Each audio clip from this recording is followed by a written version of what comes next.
నమస్తే, welcome to Andhraprabha. నేను రఘునందన్. ఆధునిక పాలనా వ్యవస్థకు నాంది పలికినట్టయింది సిసిఎస్ ప్రాజెక్టులో భాగంగా. మరోవైపు అటు శతాబ్దాల చరిత్ర కలిగిన బిల్డింగులన్నీ కూడా మ్యూజియంలుగా మారబోతున్నాయి. కొత్త పార్లమెంటు భవనం నిర్మాణం తర్వాత భారత ప్రభుత్వం నార్త్ సౌత్ బ్లాక్ భవనాల్లో మార్పులు చేర్పులు చేస్తోంది. ఈ క్రమంలోనే శతాబ్దాల చరిత్ర కలిగి ఉన్న భవనాల్లో నిర్వహిస్తూ వచ్చిన కార్యకలాపాలన్నింటినీ కూడా ఇప్పుడు కొత్తగా కర్తవ్య భవన్కు తరలించింది. మరి సిసిఎస్ ప్రాజెక్టు కింద నిర్మించిన కర్తవ్య భవన్ విశేషాలు ఏమిటి? ఈ భవనాల్లో ఇప్పుడు ఎలాంటి కార్యకలాపాలు సాగుతాయనేది ఇప్పుడు చూద్దాం. రాజులు పోయారు, రాజ్యాలు పోయాయి అంటారు, కానీ వాళ్ళు కట్టించిన చారిత్రక కట్టడాలు మాత్రం ఇప్పటికీ మిగిలే ఉంటాయి. ఆ చరిత్రకు నిలువెత్తు నిదర్శనాలుగా నిలుస్తూ ఉంటాయి. దేవాలయాలు, కోటలే కాదు, ఎన్నో భవనాలు కూడా ఇప్పటికి మనకు కనబడుతూనే ఉంటాయి, అక్కడో ఇక్కడో ఎక్కడో చోట. అలాంటి చారిత్రక భవనాలు ఇప్పుడు పరిపాలనా కార్యాలయాలుగా, లేకపోతే ఖరీదైన హోటల్స్గా, లేకపోతే పర్యాటక ప్రాంతాలుగా ఇప్పటికీ విరాజిల్లుతూ ఉన్నాయి.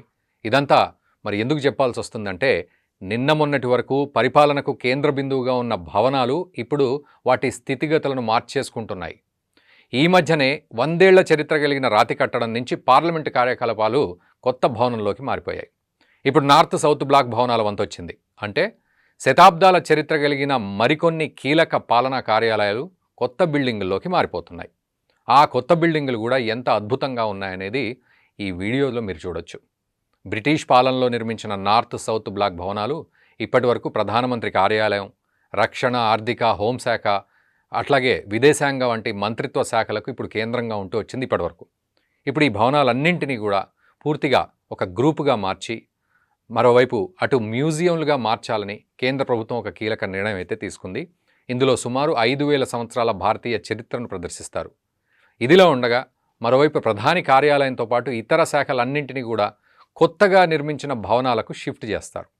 కేంద్ర ప్రభుత్వం ఎంతో ప్రతిష్టాత్మకంగా చేపట్టిన సెంట్రల్ విస్టా ప్రాజెక్టులో భాగంగా మొత్తం 10 కార్యాలయ భవనాలు నిర్మిస్తారు. అందులో పూర్తయిన భవనాన్ని కర్తవ్య భవన్ 3 అని పేరు పెట్టి మొత్తానికి గ్రాండ్గా ఓపెన్ చేసిన సందర్భం. ఈ ప్రాజెక్టు కింద నిర్మించే ప్రతి భవనానికి కర్తవ్య భవన్ అనే పేరు పెడతారు. చివరిలో ఒక అంకెను మాత్రం జోడిస్తారు.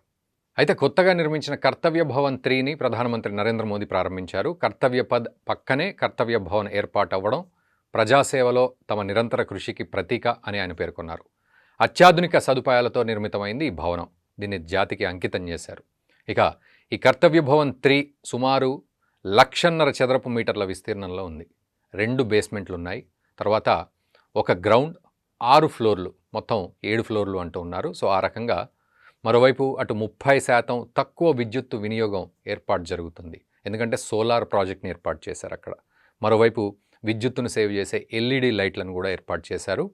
అవసరం లేనప్పుడు లైట్లు ఆర్పేయడానికి సెన్సార్లు, అంటే స్మార్ట్ సెన్సార్స్ ఉంటాయి.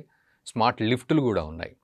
అలాగే భవనం ఎప్పుడు చల్లగా ఉండడానికి, బయట శబ్దాలను పూర్తిగా తగ్గించడానికి గాజు కిటికీలను ఏర్పాటు చేశారు.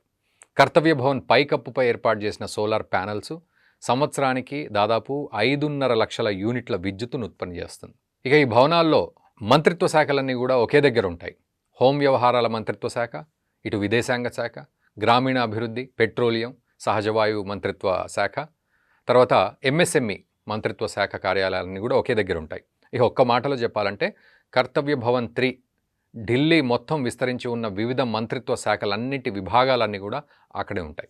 ఇక పాత భవనాల పునరుద్ధరణతో పాటు కొత్త భవనాల నిర్మాణం ఢిల్లీలోని పాలనా వ్యవస్థ మరింత సమర్థవంతంగా మారేటట్టుగా చేస్తోంది. ప్రజాసేవ పట్ల నిరంతర కృషి, దృఢ సంకల్పానికి, అభివృద్ధి చెందిన స్వయం సమృద్ధ భారత్ను ఆవిష్కరించాలన్న నిబద్ధతకు ఇది నిలువెత్తు నిదర్శనం అనే చెప్పాలి. దీన్ని బట్టి దేశ రాజధానిలో ఆధునిక పాలన కొత్త శకం మొదలైందనిపిస్తుంది. సో ఈ వీడియోస్లో మీరు చూసి ఉంటారు, అద్భుతంగా ఉంది భవనం. ఒక సాఫ్ట్వేర్ సంస్థ ఏ విధంగా ఉంది, ఒక కార్పొరేట్ ఆఫీస్ ఏ విధంగా ఉంది అన్న పద్ధతిలో ఆ బిల్డింగ్ కనపడుతోంది. సో నిజంగా మనం అక్కడికి గనక వెళ్తే గవర్నమెంట్ ఆఫీసా, ఆఫీస్ల సముదాయమా, లేకపోతే ఏదైనా హైటెక్ సిటీ, గచ్చిబౌలి లాంటి ఏరియాలో మనం ఒక సాఫ్ట్వేర్ ఆఫీస్ చూస్తున్నామా అన్నట్లుగా ఉంది సిచ్యువేషన్. ఏదేమైనా సో ఈ కొత్త భవనం కొత్త భారతానికి నాంది పలుకుతుంది. కొత్త పరిపాలనకు నాంది పలుకుతూ, ముఖ్యంగా మనం ఆర్టిఫిషియల్ ఇంటెలిజెన్స్ కాలంలో ఉన్నాం కాబట్టి ఒక సరికొత్త భారత్ను ఆవిష్కరించే దిశగా ఈ ఆఫీస్ ఉపయోగపడుతుంది అని మనం కూడా భావిద్దాం. సో ఎలా అనిపించింది ఈ కార్పొరేట్ స్టైల్ కొత్త గవర్నమెంట్ ఆఫీస్ల సముదాయం కర్తవ్య భవన్ 3?